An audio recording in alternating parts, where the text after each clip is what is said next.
বন্ধুরা, ওয়েলকাম করছি সবাইকে। আশা করছি তোমরা সবাই ভালো আছো। আজকে কথা বলবো কেন বাংলাদেশি প্লেয়ারদেরকে আইপিএলে নেয় না, কেনই বা নিবে। যে প্লেয়ার 20 বলে 27 রান করে, যে প্লেয়ার 23 বলে 24 রান করে, সেই প্লেয়ার কিভাবে আইপিএল খেলার যোগ্য ভাই? এই 120, 115, 110 স্ট্রাইক রেট নিয়ে কি আইপিএলে খেলা যায়? এত বড় একটা ইভেন্টে, যেখানে আন্দ্রে রাসেলরা 150+ স্ট্রাইক রেট নিয়ে খেলে, যেখানে 200-250 স্ট্রাইক রেট নিয়ে তারা ব্যাটিং করে, সেখানে 110-15 স্ট্রাইক রেট দিয়ে কী করবে আইপিএলে তারা? আমরা তো বলি যে কেন বাংলাদেশি প্লেয়ারদেরকে নেওয়া হলো না, তার একটা বড় কারণ হচ্ছে স্ট্রাইক রেট।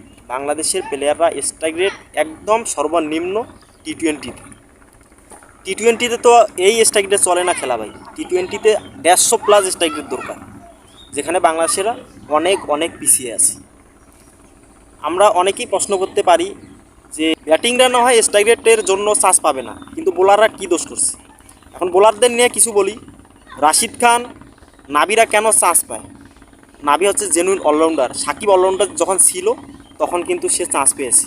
সে প্রায় প্রত্যেকটা ইভেন্টেই খেলছিল অনেক আগে থেকে, কারণ সেই সময় কিন্তু সে অলরাউন্ডার ছিল। এখন কিন্তু আর তার ব্যাটিং নিয়ে এতটা কেউ ভাবে না, কারণ সে ব্যাটিংয়ে খুব একটা উন্নত করতে পারতেছে না।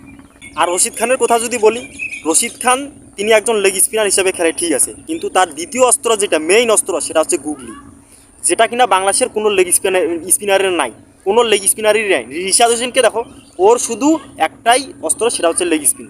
ভাই কত আর লেগ স্পিন করবে? লেগ স্পিন করতে করতে 6টা বলের মধ্যে 6টা বলে যদি লেগ স্পিন করে, ব্যাটিং তো এমনিতেই বোঝা পাবে যে বল লেগ স্পিন আসতেছে।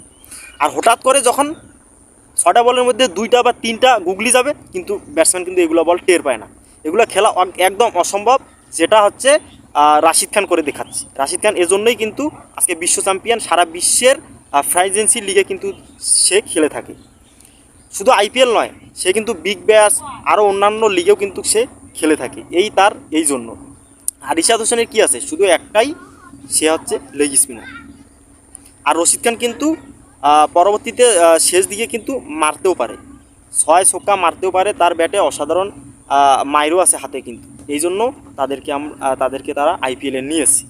এটাই হচ্ছে একমাত্র আসলে কারণ। তো আর কি বলবো, আজকে এ পর্যন্তই। সবাই ভালো থাকো। আর কেমন লাগলো অবশ্যই কমেন্ট করে জানাবা, চ্যানেলটা সাবস্ক্রাইব করে দিবা ভালো লাগলে। বাই।